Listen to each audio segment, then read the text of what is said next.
حضرت خالد بن ولید رضی اللہ تعالیٰ عنہ کا شمار دنیا اسلام کے ان بہادر، نڈر اور دانشمند سپہ سالاروں میں کیا جاتا ہے جن کا موجودہ زمانے میں ثانی نہیں ملتا۔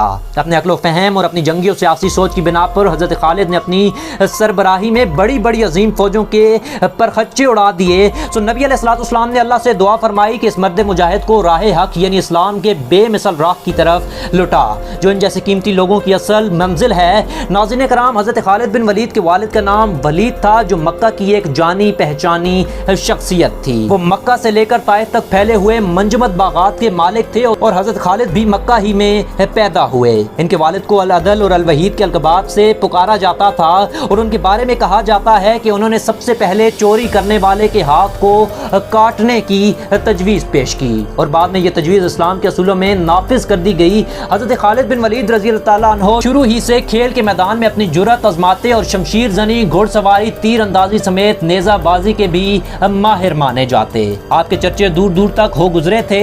سو کشتی کے موسم میں بھی آپ سر فہرست ہوتے، آپ کے مقابلے کے لیے کوئی شخص آہ نہ بھرتا۔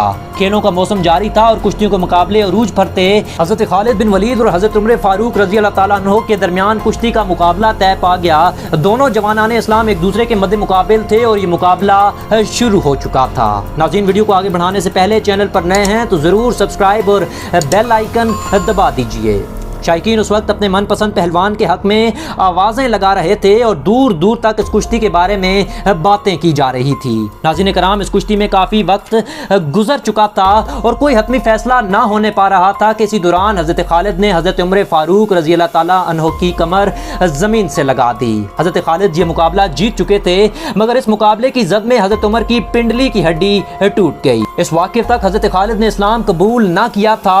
کئی بہاریں اور کئی موسم گزر چکے تھے پر حضرت خالد کے دل میں ایک خلا اور ایک بے چینی باقی تھی۔ سن 628 یعنی 628 میں بھی اسی طرح کشتیوں کے مقابلے عروج پر تھے اور اس دفعہ حضرت خالد کسی کشتی یا کسی کھیل میں حصہ نہ لے رہے تھے۔ ان کے ذہن میں ایک ہی خیال بار بار گردش کر رہا تھا اور وہ یہ تھا کہ مسلمان ہمیشہ سے اپنے محدود وسائل اور جنگجوؤں کے ساتھ کفار پر غلبہ پا لیتے ہیں۔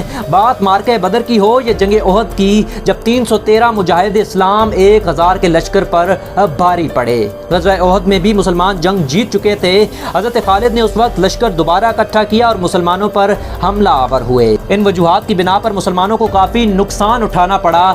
بہرحال صلح حدیبیہ کے موقع پر جب مسلمانوں کے مذاکرات کفار کے ساتھ طے پا چکے تھے اور نبی علیہ الصلوۃ والسلام نے مکہ میں آنے کا فیصلہ کیا تو یہ سن کر حضرت خالد مکہ سے نکل کر دور کہیں پہاڑوں میں جا بسے اور جب تک مسلمان عمرہ نہ کر چکے اس وقت تک وہ واپس مکہ نہ لوٹے۔ جب وہ گھر لوٹے تو حضرت ولید رضی اللہ تعالیٰ عنہ نے ان کے لیے خط لکھ چھوڑا جس میں انہوں نے لکھا کہ آپ صلی اللہ علیہ وسلم نے مجھ سے پوچھا کہ خالد کہاں ہے اور یہ بھی فرمایا کہ اتنا قیمتی شخص اسلام سے دور جہالت میں نہیں رہ سکتا۔